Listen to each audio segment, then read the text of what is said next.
The first batch of illegal Indian immigrants were sent back to India by the United States on board a military aircraft. 104 Indians were on board. They touched down in Amritsar. And today what we witnessed was politics playing out in Parliament over this. Those are images on your screens of opposition MPs protesting, wearing handcuffs outside Parliament to symbolize what these Indian immigrants had to go through while in fact making their way back to India. The fact that they were handcuffed and their legs were chained. The opposition is saying that the government must answer for the inhumane treatment and the lack of dignity with which these illegals were brought back to the country. Among several questions, they've also asked, why didn't India send a flight to America to pick them up so that they didn't have to face this kind of humiliation? Let's get you all the reactions that have come in. Remember that today, the External Affairs Minister, Dr. S. Jaishankar, also gave a detailed statement in both houses of Parliament. In Lok Sabha, of course, he was completely drowned out.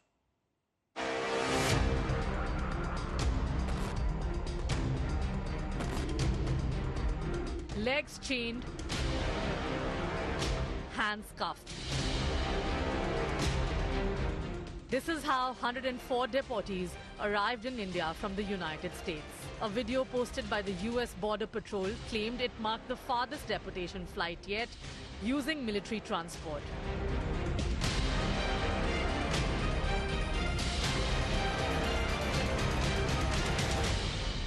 The manner in which the illegal Indian migrants were transported back triggered a political war. External Affairs Minister S. Jaishankar gave an update to the Parliament. Deportations by the US are organized and executed by the Immigration and Customs Enforcement ICE authorities. However, we have been informed by ICE that women and children are not restrained. Jaishankar claimed the same process has been followed for many years now. It is the obligation of all countries to take back their nationals if they are found to be living illegally abroad. Honorable members would be aware that the process of deportation is not a new one. I repeat, not a new one, and has been ongoing for several years. The opposition protested against what they are calling the inhumane deportation of the illegal immigrants. क्या सरकार जानती है कि 5 फरवरी को 104 भारतीयों को हाथ में हथकड़ी और पांव में जंजीरें लगाकर, जहां 19 महिलाएं भी शामिल थी, 40 घंटे की यात्रा जिसमें एक टॉयलेट, इस अमानवीय तरीके से उनको जबरन भारत भेजा गया और सरकार चुप्पी साधे रही.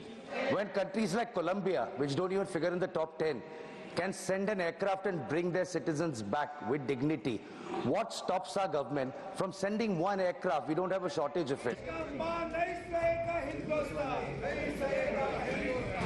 Opposition leaders also staged a protest outside Parliament. The Grand Old Party is questioning Modi-Trump ties. बहुत बातें की गई कि मोदी जी ट्रंप जी बहुत अच्छे मित्र हैं और मोदी जी ने ऐसे क्यों होने दिया? क्या हम अपना जहाज नहीं भेज सकते थे उनको लेने के लिए? इस तरह से क्या इंसानों के साथ बर्ताव किया जाता है कि उनको हथकड़ियां पहना के, बेड़ियां पहना के भेजा यहाँ पे? External Affairs Minister S. Jaishankar, responding to opposition charges in Parliament, explained that deported citizens were treated with empathy by the Indian agencies. The authorities have been given instructions, and I would urge Honorable Member Sanjay Singh not to misrepresent that instruction. They have been given instruction to sit with every one of the returnees, find out how did they go to America, who was the agent, how did this illegal industry happen, how can we take precautions so that this does not continue. We have been very, I would say, such sympathetic and solicitous to the predicament of people going. The 104 illegal immigrants who were caught at the US-Mexico border have become a political flashpoint in India. The deportation has come just days ahead of Prime Minister Narendra Modi's planned visit to the United States for talks with President Donald Trump. Bureau Report, India Today.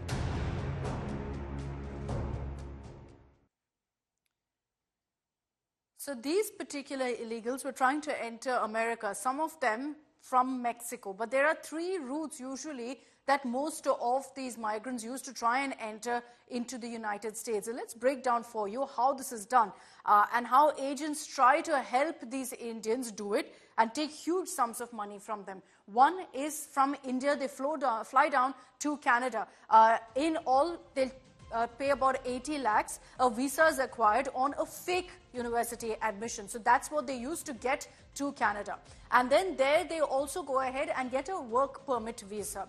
They stay at Canada for months together, and they'll be staying essentially along the border of US and Canada. And then the immigrant is sent across the border into America by foot. So remember, there's no legal paperwork based on which they're actually doing this. The other option, and you see many Indians doing this too, which is that they fly to Turkey and then via Turkey head to America. So let's get you that one as well, of how they move from India to Turkey and then land up in America. Let's move this along and get up the next plate. So you have many of them, in fact, stopping at Turkey. Once they're there, they go ahead and get a visa, a work permit visa. Then with this e-visa, they stay in Turkey for about 90 days. After that, they fly down to Mexico and then from there, by foot, again into America. So this is another option that a lot of these agents or touts give them. Again, for this, you have to give about 80 to 90 lakh rupees. And then through African countries, through Latin America, that's another route that many of these illegal migrants take, which is that they'll either land up in one of the spring good countries, in which case you get these visas, you get the papers needed in Asia or Africa. So that means that they'll be either in Bolivia, Guyana, Ecuador, Nicaragua, or any of, in fact, these areas. Then from there, they move all the way up to Mexico. From Mexico, they battle all sorts of harsh terrain to cross over to America by foot. They cross through the Panama jungles to actually enter into America. This particular route, the agents take, touts take about 70 to 75 lakh rupees.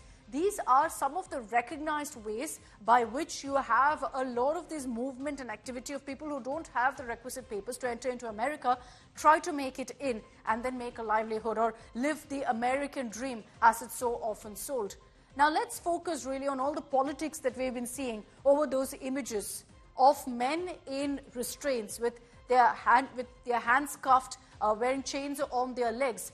These particular images, there's a brief mention of it in the US Border Patrol video, and there are a lot of questions about inhumane treatment, lack of dignity. I want to bring in Gaurav Sawant to kind of explain what really the controversy is about and whether, Gaurav, it's unprecedented for these kind of images. Is this protocol, is this the norm, or is this just unfair, inhumane treatment to some illegal immigrants? You know, we've checked out the website of the ICE or the Immigrations and Customs Enforcement. We've spoken to officials, and this is standard operating procedure, and this is a procedure that's been in place for a very long time. It's tough, no doubt, but there's a reason for this. There have been times that the enforcement officers have been attacked by those they're transporting, by prisoners, as they put it. Because remember, India is dealing with this humanely. They are our people, they're Indians. They may have used the illegal route or the donkey route to go to the United States of America, but they're Indians. So the United States are saying, as far as the US is concerned, 1, they're illegals. 2, they're in violation of law. 3, they have a standard operating procedure because border patrol officers or enforcement officers in the past have been targeted, they've been attacked, so they've come up with a system, whether it's handcuffs or shackles. Now, External Affairs Minister Dr. Jaishankar clarified women and children, they were not shackled, and there were several women and children, and some children as young as 4 years old, 7 years old, and 6 years old. They were not shackled, women were not shackled, but the men were. When they wanted to go to the toilet or when they were eating, there was a different protocol. But this is a standard procedure that is being used. And do keep in mind, these people are in violation of laws in India and in the United States of America. Yes, there is an effort for a crackdown on those who may have sent them overseas illegally. At the same time, what they've also done is broken the law here and there. So the US is only sending them back could it have been done on an Indian aircraft, as some countries sent their own aircraft to bring their people back? Well, this is just 100. There are some reports that seem to indicate that there are 18,000 people who are waiting to be sent back. India is saying we will have to verify, one, the number, two, the identity of all these people who are trying to enter the United States illegally. So will you keep sending your aircraft to bring back people who've crossed over illegally? So there are many aspects that are being discussed here. But this, of course, is pure politics on this issue that the opposition is indulging in, because the same system has been used even in the past. The only difference this time, it's a military aircraft and not a civil aircraft. Look, you can say that these are not hardened criminals. You can say treat them with dignity. But there is a protocol. The law is the law, essentially. You can't expect that it will be tweaked to ensure certain sentiments are protected. But, Gaurav, we have to keep in mind that these images and what's dominated headlines right now is the deportation and the manner in which this has happened just ahead of the Prime Minister's visit to America. What you referred to about sending an Indian aircraft to bring back some of these illegals, it's something Colombia has done, where they said treat our citizens humanely, treat them with dignity, they're not criminals. Do you think that is something that will come up in the conversation between Prime Minister Modi and President Trump next week? The External Affairs Minister mentioned that India is in conversation with the United States of America on humane treatment of the people who are being sent back, and India is constantly in touch. That's point one. Point two, they are in violation of law. They're entering a country illegally. They know the risks of what they're indulging in, and this poses a grave security issue. It's a security risk to the United States of America. It's a security risk to India. What kind of activities could these people be forced to indulge in by the people who are indulging in human trafficking? Remember the problems that India is already facing with some of the illegals and human trafficking in Canada. It poses a grave threat to India's security, especially because they're used by people there who are indulging in this business. So while, yes, they need to be treated humanely, what they've done is illegal. What the United States has done is followed its country's laws. The US is not obliged to follow India's laws here or treat anybody more humanely as they would treat anybody from any other country. Even when American prisoners are transported, they're shackled and they're handcuffed and they're transported within their country, or if people are being sent back. It's just that it's a military aircraft, and this is the furthest that the aircraft has been sent to send back illegals. And let's be very clear, you know, these are illegal immigrants that we're talking about, and that's what the External Affairs Minister repeatedly said. He said every country has their own policy about illegal migration, illegal immigration, and that's something that every country has the right to crack down upon. But going forward, we'll have to see if there's any change in the protocol that's followed, at least as far as Indian citizens go. Considering the outrage right now, what will the Indian government do? Now, let's talk also about how many of these immigrants are making it all the way to America or crossing over, because I mentioned the cost there, where it runs up sometimes to up to 1 crore just to get them over to America, and that too illegally, where essentially they could lose everything like many of them have, and they've been nabbed. The expense, interestingly, is not completely borne by them. It's borne by US employers from the same community. And it's an interesting system that's been put in place. So all of this is well established. There are agents, touts who these people get in touch with, and then the employers also speak to them. The employers actually pay the agents only after the immigrant successfully touches down and reaches America. The lenders who've given that money get a return on their investment. An investment, of course, is referring to that person who's being moved in 3 years. The syndicate then works essentially on a trust model, because the agent who's involved, the entire system that they try to kind of go over, they all know each other. So it's a well-oiled system. Now, the homes and farmlands of these immigrants are treated as collateral. Here in India, many of them from Punjab who spoke said that we put up our farmland as collateral so that we could make it through and live in America. Agents are paid through an opaque Hawala system. And this is exactly what the government has said we want to crack down on. We want to identify these agents, because also, besides this entire system, there are many people, Indians, who've been fooled, scammed by these touts, by these agents, into believing that they're actually entering into America in the right manner. They promise certain jobs, lured and whatnot, and then get stuck in this predicament where they're then brought back in handcuffs. It's verdict day for the national capital on February 8th. On Saturday, we will know who the people of Delhi have chosen. But in the meanwhile, everyone's talking about the exit polls. A majority of them giving an edge to the BJP over the Aam Aadmi Party. Some are suggesting this could be a neck-and-neck competition between AAP and BJP, that it could just go down to the wire. What do political parties have to say about these exit poll numbers? Our next report tells you. Hours before the Delhi verdict, exit poll predictions have lit up the state of war. Most pollsters have given BJP an edge. Some are projecting a tight fight and a few say it's advantage Aam Aadmi Party. Before the votes are counted, the three principal players have reacted differently to the poll predictions. Aam Aadmi Party is dismissive, declaring that Arvind Kejriwal will be returning as the Chief Minister of Delhi for the fourth time. हमारा अनुमान है, मैं बार बार कह रहा हूं, फिर दोहरा दे रहा हूं, प्रचंड बहुमत के साथ आम आदमी पार्टी की सरकार बनेगी। मैं यही कह सकता हूं कि आपको 8 तारीख का इंतजार करना चाहिए। उनको हो सकता है, लग रहा है कि वो हार तो रहे हैं, थोड़ा बहुत तिक्रम कर लेते हैं।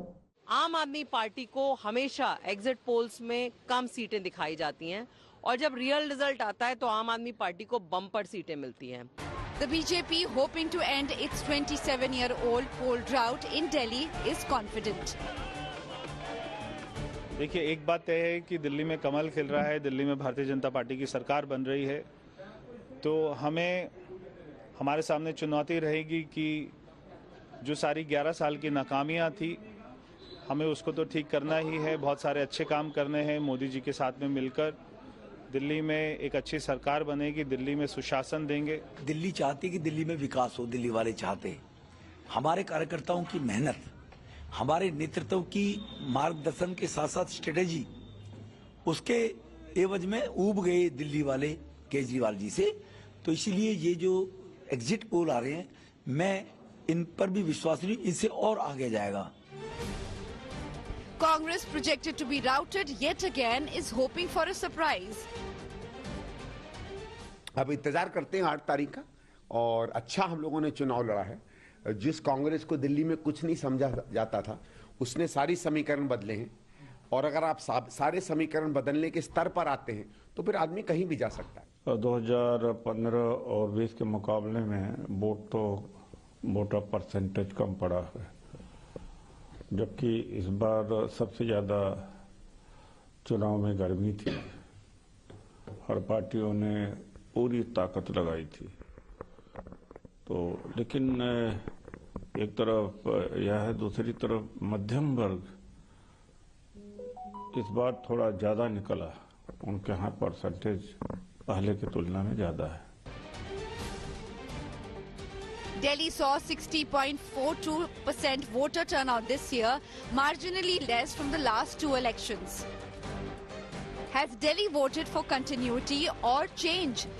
The votes are locked and loaded. The wait begins for verdict day on February 8th. Bureau Report, India Today.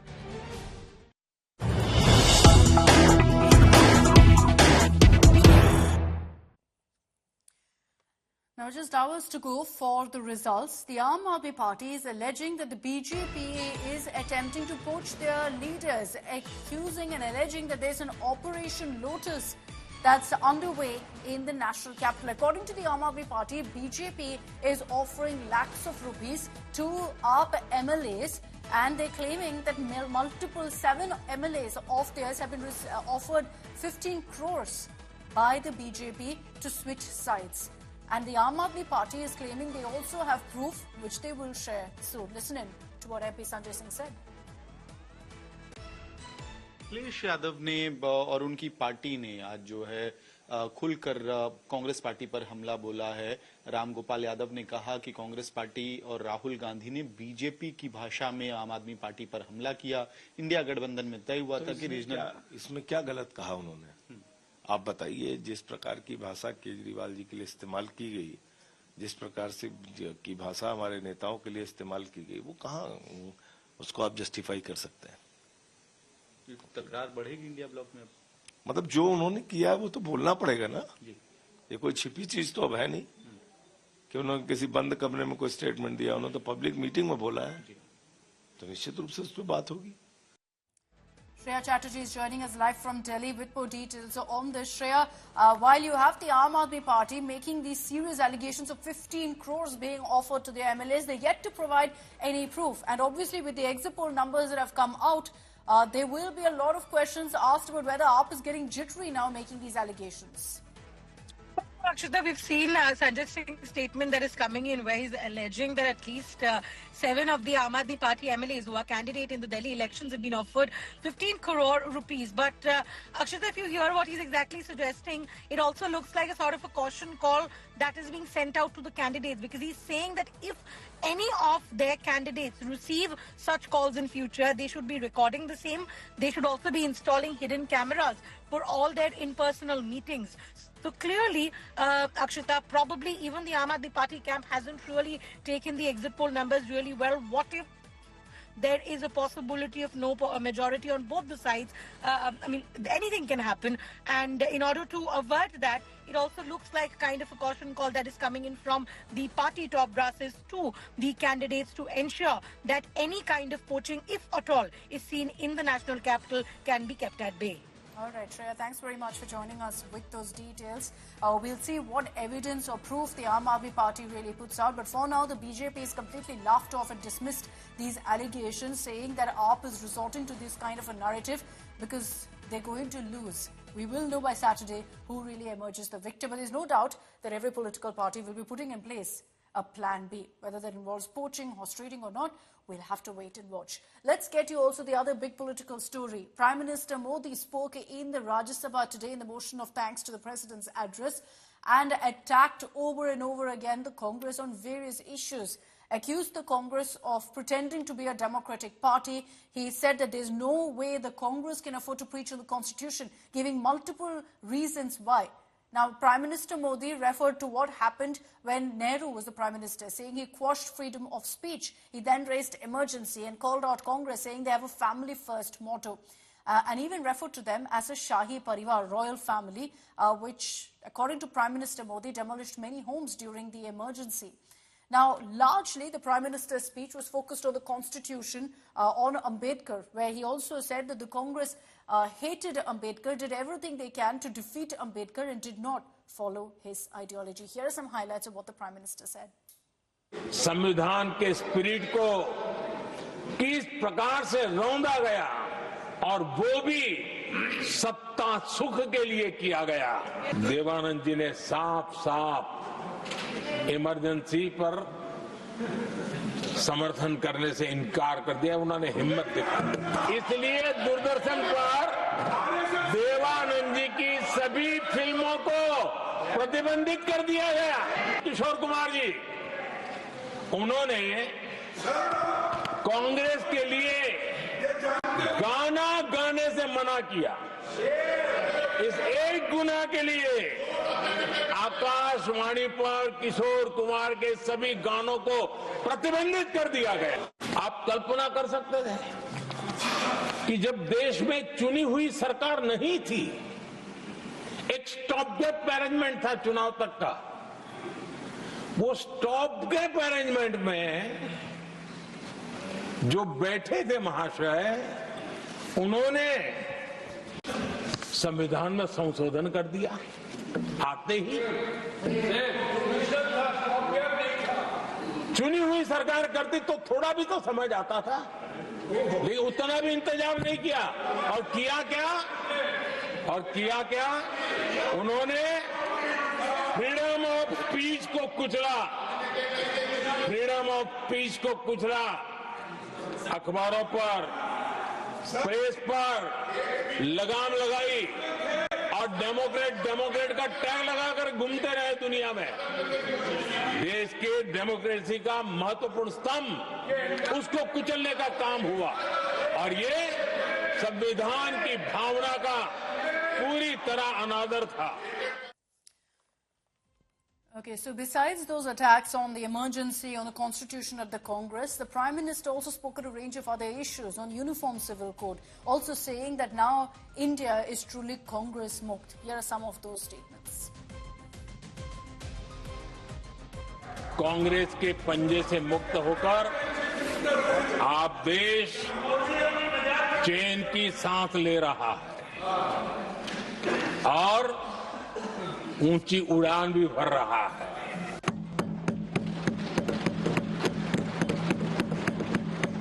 Congress के लाइसेंस राज और उसकी कुनीतियों से बाहर निकलकर हम मेक इन इंडिया को बढ़ावा दे रहे हैं। जी ने कहा था, जब तक कांग्रेस का सूरज चमकता रहा, देश ऐसा ही अंधेरे में रहता रहा। कई दशक तक ऐसे ही हाल बने रहे। आदरणीय सभापति जी, जिसको किसी ने नहीं पूछा उसको मोदी पूजता है।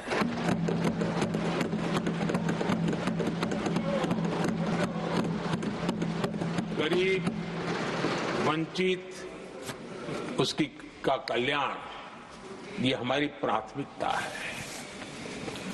इस वर्ष के बजट में भी आप देखिए, लेदर इंडस्ट्री, फुटवेयर इंडस्ट्री, ऐसे अनेक छोटे दायरे के विषयों को हमने स्पर्श किया है और इसका सबसे बड़ा लाभ गरीब और वंचित समुदाय के लोगों को मिलने वाला है, जो इस बजट में घोषणा की।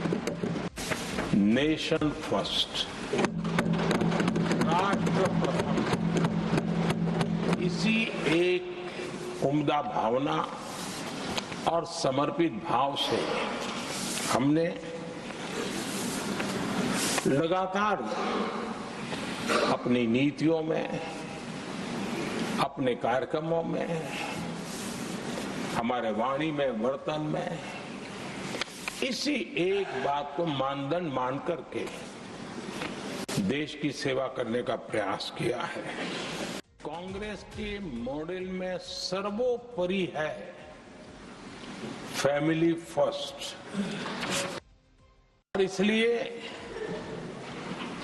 उनकी नीति, रीति, उनकी वाणी, उनका वर्तन उस एक चीज को संभालने में ही खपता रहा है